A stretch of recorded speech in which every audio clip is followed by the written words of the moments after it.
ઝાલોદમાં કરા સાથે વરસાદ ખાબક્યો। ઝાલોદના મીરાખેડી ગામમાં બરફના કરા સાથે વરસાદ વરસ્યો। દાહોદ જિલ્લામાં કરા સાથે વરસાદના પગલે ખેડૂતોમાં ચિંતા વ્યાપી ગઈ। વાતાવરણમાં ઠંડક જરૂરથી પ્રસરી છે, પરંતુ આ વરસાદે ખેડૂતોના માથે ફરી એક વખત ચિંતાના વાદળો ઘેરાયા છે।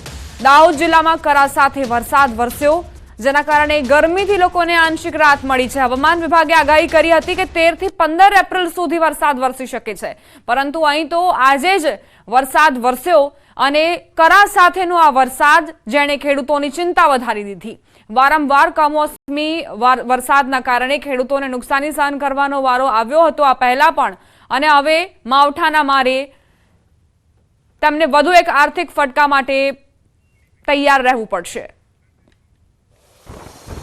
સમાચાર દાહોદથી ભર ઉનાળે ધોધમાર વરસાદ વરસ્યો। ઝાલોદના લીમડી, વરોડ સહિતના વિસ્તારમાં વરસાદ, અન્ય વિસ્તારોમાં પણ વરસાદી ઝાપટા।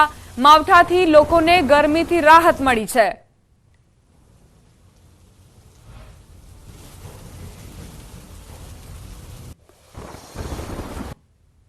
સંવાદદાતા સૌરભ જોડાઈ ગયા છે વધુ જાણકારી સાથે। સૌરભ, કયા કયા વિસ્તારોમાં વરસાદ?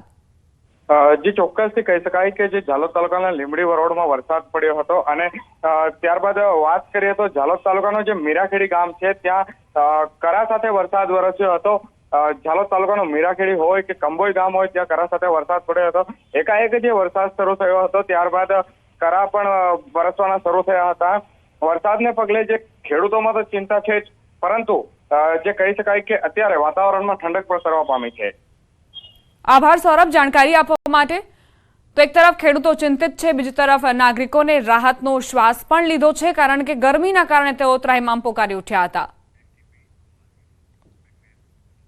તો આ તરફ અંબાજીના વાતાવરણમાં પલટો જોવા મળ્યો। અંબાજીમાં વરસાદી વાતાવરણ, બપોર બાદ અંબાજીમાં વરસાદ વરસ્યો। ગાજવીજ સાથે ધીમી ધારે વરસાદ વરસ્યો। ભારે ઉકળાટ બાદ વરસાદથી લોકોએ રાહત અનુભવી, પરંતુ આ વરસાદ બાદ ડબલ સિઝનના કારણે બની શકે કે રોગચાળો માથું ઉંચકે। અંબાજીની બજારોમાં વરસાદ વરસ્યો અને ત્યારબાદ લોકોએ ગરમીથી રાહત અનુભવી। પવનનો જોર પણ વધુ જોવા મળ્યો હતો, જેના કારણે લોકોએ રાહત અનુભવી। 2 દિવસની વરસાદની આગાહી આપવામાં આવી છે। હવામાન વિભાગે જે વાતાવરણ પલટો થવાની આગાહી આપી છે તે જોતા શક્તિપીઠ અંબાજી ધામમાં છે બપોર બાદ આજે વાતાવરણમાં એક પલટો જોવા મળ્યો છે, અને બપોર બાદ જે છે સમગ્ર અંબાજી પંથકમાં વરસાદી વાતાવરણ સર્જાયું છે। આકાશમાં કાળા ડિબાંગ વાદળો છે। આપણને બતાવવા માંગીશ બપોર બાદ જે છે અંબાજી ધામમાં જે અંબાજી પંથકમાં વરસાદની જે શરૂઆત થવામાં આવી છે, ધીમી ધારે વરસાદની શરૂઆત થવામાં આવી છે, અને આ વરસાદના પગલે ખેતરોમાં છે જે ઘઉં કાપેલા પડ્યા છે, ઘઉં કાપેલાના પગલે ખેડૂતોમાં ચિંતાનો વિષય બન્યો છે, અને હજી જે કેટલોક પાક જે એ કાપવાનો પણ બાકી છે, ત્યારે આ કમોસમી વરસાદ કહે છે કે વરસાદી માવઠું છે એ ખેડૂતો મનમાં સતત ચિંતાનો વધારો કરી રહ્યો છે। હાલ તબક્કે જે રીતે ગરમીનો બફાટ હતો તેને લઈ વરસાદના લઈને જે આંશિક છે એ ગરમીમાં આંશિક રાહતનો અનુભવ ચોક્કસપણે થઈ રહ્યો છે, પણ ખેડૂતોની ચિંતામાં સતત વધારો જોવા મળી રહ્યો છે। મહેન્દ્ર અગ્રવાલ, ન્યૂઝ 18 ગુજરાતી, અંબાજી।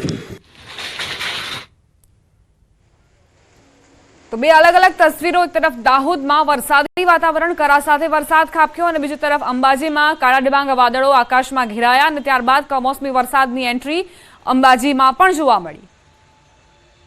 હવામાન વિભાગે આગાહી કરી છે 13 થી 15 એપ્રિલ માટે, પરંતુ દાહોદ અને અંબાજીમાં તો આજથી જ કમોસમી માવઠાએ એન્ટ્રી કરી, અને સાથે જ ગરમીથી લોકોને રાહત મળી છે, કારણ કે ગરમીનું પારું સતત ઊંચકાતો હતો।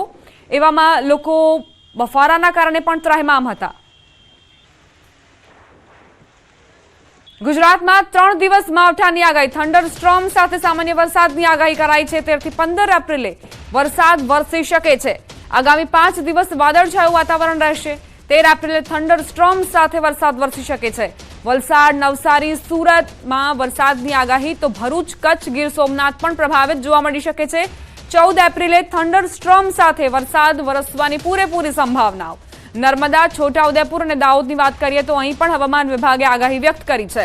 અરવલ્લી, સાબરકાંઠા, કચ્છ, ગીર સોમનાથમાં વરસાદની શક્યતાઓ। 15 એપ્રિલે કેટલાક વિસ્તારોમાં વરસાદની સંભાવના છે। સાબરકાંઠા, અરવલ્લીમાં સામાન્ય વરસાદની શક્યતા। મહીસાગર, દાહોદમાં સામાન્ય વરસાદ વરસી શકે છે। 15 એપ્રિલ સુધી 2 થી 3 ડિગ્રી તાપમાનમાં ઘટાડો થશે।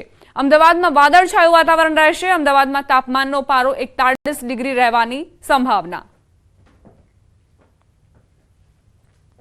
से डे 2 तक ड्राई वेदर प्रिवेल करेगा और डे 3, डे 4, डे 5 में आइसोलेटेड प्लेसेस में लाइट रेन होने का पूर्वानुमान दिया गया और साथ में थंडर स्टॉर्म की भी वार्निंग दी गई है डे 3, डे 4, डे 5 में। और डे 3, डे 4, डे 5 में जहाँ पे लाइट रेन आइसोलेटेड प्लेसेस में साथ में थंडर स्टॉर्म होंगे है वो ज़िले हैं नर्मदा, डे 3 के लिए वलसाड़, नवसारी, सूरत, भरूच और सौराष्ट्र का एक ज़िला है गिर सोमनाथ और कच्छ।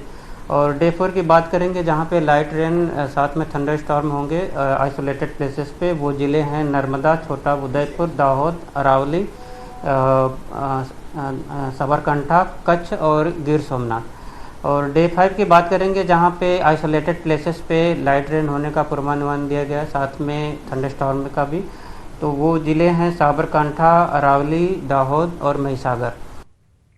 ગરમી પોતાનો મિજાજ બતાવી રહી છે ત્યારે ભરૂચમાં છેલ્લા 35 દિવસમાં હીટ સ્ટ્રોકના 441 કેસ 108 ઇમરજન્સી સેવામાં નોંધાયા। 124 કેસમાં પેટમાં દુખાવાના જ્યારે 106 કેસમાં ખેંચ કે ચક્કર આવવાના નોંધાયા તો 3 જેટલા કેસો તીવ્ર માથું દુખાવાના અને 54 કેસ તાવના તથા 124 કેસ ઝાડા ઉલટીના નોંધાયા જેઓને પ્રી ટ્રીટમેન્ટ આપી હોસ્પિટલમાં ખસેડવામાં આવ્યા હતા।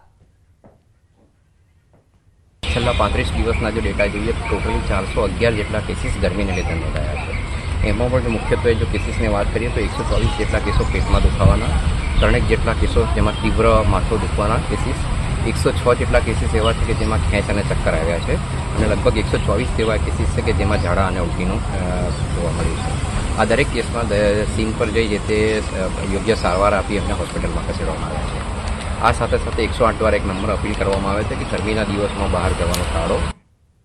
કાળઝાળ ગરમીની શરૂઆત થઈ ચૂકી છે ત્યારે આવી આકરી ગરમીમાં આપણા શરીરને અનેક નુકસાન થતા હોય છે। મોરબીમાં લોકો અત્યારથી ગરમીથી ત્રહેમામ પોકારી ઉઠ્યા છે। મોરબીમાં ડોક્ટર દ્વારા લોકોને ખાસ સાવચેતી રાખવા અપીલ કરાઈ। અસહ્ય તડકાથી આપણી ત્વચા અને આંખને નુકસાન પહોંચે છે જેથી મોરબીમાં આંખોના નિષ્ણાત ડોક્ટર મેહુલ પનારાએ લોકોને તડકામાં સનગ્લાસ પહેરવાની સલાહ આપી। ઉપરાંત શક્ય હોય ત્યાં સુધી બહાર ન નીકળવાની પણ સૂચના આપી। બને ત્યાં સુધી શરીર ઢંકાય તેવા કપડાં પહેરવા જોઈએ। અનિવાર્ય સંજોગોમાં જો જવાનું થાય તો આપણે યુવી બ્લોક જે ગોગલ્સ આવે છે એનો યુઝ કરીને બહાર નીકળવું જોઈએ। શરીરને પૂરતા પ્રમાણમાં ઢાંકીને પૂરતા સુતરાઉ કપડાં પહેરીને શરીરને પ્રોપર રીતે ઢંકાઈ જાય એ રીતે ઢાંકીને ગામમાં નીકળવું જોઈએ। આંખો માટે છે ને ચશ્મા પહેરીને રાખવા જોઈએ, મોઢે રૂમાલ અથવા તો બીજું કોઈ કપડું ઢાંકીને રાખવું જોઈએ અને લાંબી બાઈના કપડાં પહેરવા જોઈએ જેથી કરીને શરીરને કોઈ પણ જાતનું નુકસાન ન થાય। તેના પ્રિવેન્શન માટે ઘણું બધું ધ્યાન રાખી શકીએ છીએ। પહેલાં તો ફૂલ સ્લીવના કોટનના કપડાં પહેરવા જોઈએ, ઢીલા કપડાં પહેરવા જોઈએ, માથામાં ટોપી પહેરો, યોગ્ય માત્રામાં સનસ્ક્રીન લગાડો, વધુ પડતા તડકામાં બને ત્યાં સુધી ના નીકળો, પાણી વધારે પીવો, લીંબુ પાણી પીવો, કોકોનટ શરબત પીવો।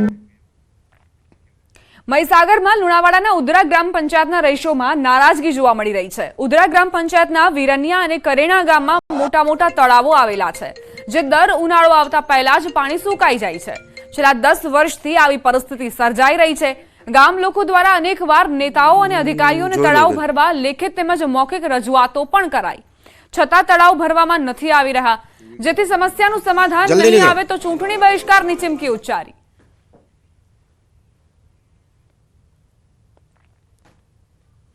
શ્રીને વારંવાર 10 વર્ષથી અમે રજૂઆત કરી છે। ઉપર અમારે 1 કિલોમીટર દૂરથી સુજલામ સુફલામ કેનાલ પસાર થતી હોય અને તેમાં અમને જો પાણી ના મળતું હોય તો સરકારશ્રીએ અમારે મતદારોનું ધ્યાન દોરવું જોઈએ। તળાવમાં પાણી પાડવા માટે આ સુજલામ સુફલામ નહેર માટેનું છેલ્લા 10 વર્ષથી આ લોકો પાણી માટે અરજીઓ કરી અધિકારીઓને માગણી કરી છે પણ કોઈ સાંભળતું નથી અને પાણી માટે અત્યારે ટેન્કરો માટે કંઈક પાણી છે હોય તો લાવીએ ને ટેન્કરોમાં કંઈથી લાવીએ એટલે અત્યારે વિચારતો 1000 રૂપિયા એક ટેન્કરે થાય છે।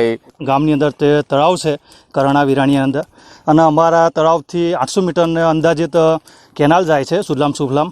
તો સરકારશ્રીને અમે વારંવાર રજૂઆત કરીએ છીએ કે અમારા તળાવની અંદર તમે પાણી આપો પણ અમારી કોઈ વાત એ લોકો સાંભળવા તૈયાર નથી। વારંવાર રજૂઆતો કરીએ છીએ છતાં અહીં ચૂંટણી આવે એટલે અધિકારી મત માટે દોડે અને ચૂંટણી જતી રહ્યા પછી આ બાજુ કોઈ ફરકડું મારતું નથી। ચૂંટણી આવતાની સાથે ઠેર ઠેર લોકોની સમસ્યાઓને લઈને ચૂંટણી બહિષ્કારની જે બનાવો છે તે સામે આવી રહ્યા છે। ન્યૂઝ 18 ગુજરાતી પહોંચ્યું છે મહીસાગર જિલ્લાના મુખ્ય મથક લુણાવાડાથી માત્ર 10 થી 12 કિલોમીટર આવેલું છે ઉંદરા ગ્રામ પંચાયત, કે જ્યાં બે ગામના લોકો અત્યારે સમસ્ત ગામ લોકોએ ચૂંટણી બહિષ્કારની ચીમકી ઉચ્ચારી છે। આપ દ્રશ્યો જોઈ શકો છો કે બેનરો લઈ અને ચૂંટણી બહિષ્કારની ચીમકી ઉચ્ચારી રહ્યા છે આ સમસ્ત ગામ લોકો છે, કે કહી શકાય કે ઉંદરા ગ્રામ પંચાયતના કરેણા અને વિરણિયા ગામના સમસ્ત ગામ લોકોએ મતદારોને ગામમાં નહીં પેસવા દેવા, નહીં આવવા, કોઈ પણ પક્ષના નેતાએ અહીંયા પ્રચાર કરવા આવું નહીં તેવું પણ સ્પષ્ટ અહીંના લોકો છે તે કહી રહ્યા છે। કારણ છે પાણી નહીં તો વોટ નહીંનું કારણ અહીંયા લોકો બતાવી રહ્યા છે। કહી શકાય કે ક્યાંક ને ક્યાંક છેલ્લા 10 વર્ષથી આ લોકો પાણી માટે વલખા મારી રહ્યા છે। 10 વર્ષથી અનેક જગ્યાએ રજૂઆતો કરી રહ્યા છે કે અમને પાણી આપો, પાણી આપો, પરંતુ અહીંના લોકો છે તે છેલ્લા 10 વર્ષથી પાણી વગર જોવા મળી રહ્યા છે। કહી શકાય કે ક્યાંક ને ક્યાંક 10 વર્ષથી તેમનું તળાવ છે તે પણ ખાલીખમ જોવા મળી રહ્યું છે કે ઉંદરા ગ્રામ પંચાયતની અંદર આજુબાજુ 7 થી 8 જેટલા તળાવો આવેલા છે। તળાવો ભરવા માટે અનેક રજૂઆતો કરી છે, નેતાઓને રજૂઆતો કરી છે, અધિકારીઓને કરી છે, પરંતુ કોઈ પણ સાંભળતું નથી। આજે 10 વર્ષથી ઉનાળો આવતાની સાથે જ પાણી વગર વલખા મારી રહ્યા છે। દૂર દૂર સુધી લોકોને પાણી લેવા જવું પડી રહ્યું છે। કહી શકાય કે ક્યાંક ને ક્યાંક અનેક આકરા તાપની અંદર અનેક મુશ્કેલીઓ ગામ લોકો સહન કરી રહ્યા છે। આખરે આટલી વિનંતી બાદ પણ નેતાઓ અને અધિકારીઓ સાંભળતા નથી, જેથી કરીને ગામ લોકો ગુસ્સામાં આવ્યા છે, જુસ્સામાં આવ્યા છે અને ચૂંટણી બહિષ્કાર કરવાનું વિનંતી કરી છે। કહી શકાય કે 18 પંચમહાલ લોકસભા અત્યારે અહીંયા જે આ ચૂંટણીની અંદર લાગી રહી છે અને મહીસાગર જિલ્લાનું મુખ્ય મથકથી માત્ર થોડાક જ કિલોમીટર દૂર આવેલું આ ગામ છે, ત્યારે હવે ચૂંટણી બહિષ્કારની ચીમકી ઉચ્ચારી છે। ત્યારે હવે અધિકારીઓ અને નેતાઓ કઈ રીતે આ ગામ લોકોને રીઝવે છે, મનાવે છે તે જોવું રહ્યું। મિતેશ ભાટિયા, ન્યૂઝ 18 ગુજરાતી, મહીસાગર। સમાચાર ભાવનગરથી। ભાવનગરમાં પાણીના સંગ્રહ માટે બનાવવામાં આવેલા ચેકડેમ હાલ જર્જરિત હાલતમાં છે। ઉનાળાની શરૂઆત થતાં રાજ્યમાં અંતરિયાળ વિસ્તારોમાં પાણીની પારાયણ શરૂ થઈ જાય છે। ભાવનગરમાં 15,000થી વધુ ચેકડેમ બનાવવામાં આવ્યા છે, જે હાલ જર્જરિત હાલતમાં હોવાથી તેમાંથી પાણી વહી રહ્યું હોવાનું સ્થાનિકોએ જણાવ્યું। હાલ ઘોઘા સહિતના અનેક તાલુકામાં કેટલાક ચેકડેમ તૂટેલી હાલતમાં છે। સ્થાનિકોએ જિલ્લામાં આવેલા ચેકડેમ રિપેર કરવામાં આવે તેવી માંગ કરી। ચેકડેમ રિપેર કરી તેમાં પાણીનો સંગ્રહ શક્ય બનશે અને પાણીના તળ ઊંચા આવશે, તેથી ખેતી માટે પણ ફાયદો થઈ શકે તેમ છે। ચેકડેમની પરિસ્થિતિ છેલ્લા 10 વર્ષથી જર્જરિત હાલતમાં છે અને જે ચેકડેમો બન્યા છે છેલ્લા 2 વર્ષમાં બનાવ્યા એ પણ તૂટી ગયા છે અને પાણી રોકી શકે એવી કોઈ પરિસ્થિતિમાં નથી। એનું સત્વરે રિપેરિંગ જરૂરી છે। અમારા વિસ્તારમાં લગભગ 10 થી 15 ચેકડેમ છે અમારા અવાણિયા ગામની આજુબાજુમાં, પણ એમાંથી જો પાણીની બચત કરે એવો ચેકડેમ હોય તો અત્યારે હાલમાં એક પણ નથી, બધા જર્જરિત છે। એટલે પાણીનો સંગ્રહ થઈ શકે એવી કોઈ યોજના અત્યારે હાલમાં છે જ નહીં। રાજ્ય સરકાર દ્વારા પાણીના બચાવ માટે એટલે કે પાણીના સંગ્રહ માટે ચેકડેમોની વ્યવસ્થા છે તે ઊભી કરવામાં આવી છે। ત્યારે ખાસ વાત કરીશું ભાવનગર જિલ્લાની। ભાવનગર જિલ્લાના અંદાજિત 10,000 જેટલા જે ચેકડેમો છે તે હાલ જર્જરિત થઈ ગયેલા જોવા મળે છે। ઓવરઓલ ઘોઘા પંથકના જે ગામોના જે ચેકડેમો છે તે સંપૂર્ણપણે જર્જરિત થઈ ગયા છે। ચેકડેમોની જે દિવાલો છે તે પણ તૂટી ગઈ છે, એટલે પાણીનો સંગ્રહ થઈ શકતો નથી। પાણીનો સંગ્રહ નહીં થવાનું મુખ્ય કારણ એ છે કે ચેકડેમો છે તેના પાળા તૂટી ગયા છે, એટલે જે ચોખ્ખું પાણી, સારું પાણી, વરસાદી પાણી હોય છે તે સંપૂર્ણ પાણી છે તે દરિયામાં વહી જતું હોય છે। ત્યારે જે સરકારી તંત્રોના જે અધિકારીઓ છે તે માત્ર કાગળ પર જ વાતો કરી રહ્યા છે કે દર વર્ષે એક આંકડો બહાર પાડે છે કે આ વર્ષે એટલા ચેકડેમ રિપેર કરવામાં આવશે।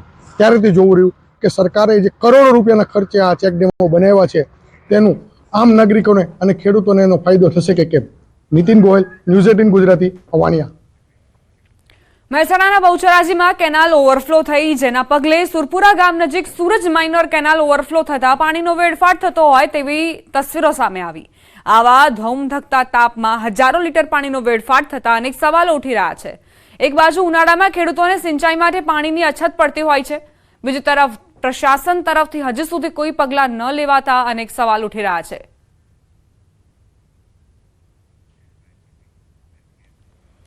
ભર ઉનાળે પાણી કાપ। રાજકોટના જેતપુરમાં ધોરાજી રોડ વિસ્તારમાં રહીશોને પાણી કાપનો સામનો કરવો પડ્યો। ધોરાજી રોડ પર અલગ અલગ વિસ્તારોમાં 3 દિવસ પાણી કાપ રહેશે। આ વિસ્તારમાં બની રહેલા ઓવરબ્રિજમાં પાણીની મુખ્ય લાઇનને ટ્રાન્સફર કરવાની કામગીરીના કારણે 3 દિવસ પાણી કાપ રહી શકે છે। આજથી 14 એપ્રિલ સુધી પાણી વિતરણ બંધ કરાશે। કાળઝાળ ઉનાળામાં ધોરાજી વિસ્તારના રહીશો 3 દિવસ પાણી વગર રહેશે। નગરપાલિકાએ પાણી લાઇન ટ્રાન્સફર પૂર્ણ થઈ ફરી રાબેતા મુજબ શરૂ થશે પાણી વિતરણ તેવી ખાતરી આપી છે. ઉનાળામાં પાણીની સમસ્યા વચ્ચે જંગલમાં વન્ય પ્રાણીઓ માટે પાણીની વ્યવસ્થા કરાઈ. ધારી રેન્જમાં આરએફઓના માર્ગદર્શન હેઠળ જંગલ વિસ્તારમાં પાણીની સુવિધાઓ ઊભી કરાઈ. કાળઝાળ ગરમી પડી રહી છે ત્યારે વન વિભાગે 247 જેટલા પાણીના પોઈન્ટ ઊભા કર્યા. અલગ અલગ પ્રકારે પાણીના સ્ત્રોત ઊભા કરવામાં આવ્યા છે. પવનચક્કી દ્વારા પાણી મેળવવું, વન વિભાગના ટેન્કર દ્વારા જંગલમાં પાણી ભરવું, રકાબી શેપમાં બનાવેલ પોઈન્ટમાં પાણી ભરવામાં આવે છે. આ ઉપરાંત પાણીની કુંડીના સ્ત્રોત પણ આવેલા છે. હાલ છેલ્લી ગણતરી મુજબ 645 થી પણ વધુ સિંહો જંગલમાં વસવાટ કરે છે. એ સાથે દીપડા તેમજ તૃણાહારી પશુ તરીકે જાણીતા ચિકારા, નીલગાય અને અલગ અલગ કેટેગરીના પશુ જે જંગલમાં વસે છે. વન્ય પ્રાણીને પીવાના પાણીને લઈ કોઈ સમસ્યા ન ઉત્પન્ન થાય તે માટે ફેબ્રુઆરીથી લઈને જૂન સુધી વન વિભાગે વન્ય પ્રાણીઓ માટે પાણીની વ્યવસ્થા કરી છે. વાત કરું તો 254 પાણીના પોઈન્ટ ગીર પૂર્વ વન વિભાગ હેઠળ આવેલા છે, જેમાં કેટલાક જંગલ વિસ્તાર એટલે કે ગીરમાં હોય છે, કેટલાક અનામત વિસ્તાર જે ગીરથી દૂર છે એમાં પણ પાણીની સુવિધા કરવામાં આવે છે. કુદરતી પાણીના પોઈન્ટ 254 પૈકી 82 છે અને કૃત્રિમ 172 પાણીના પોઈન્ટ આવેલા છે. સુરેન્દ્રનગર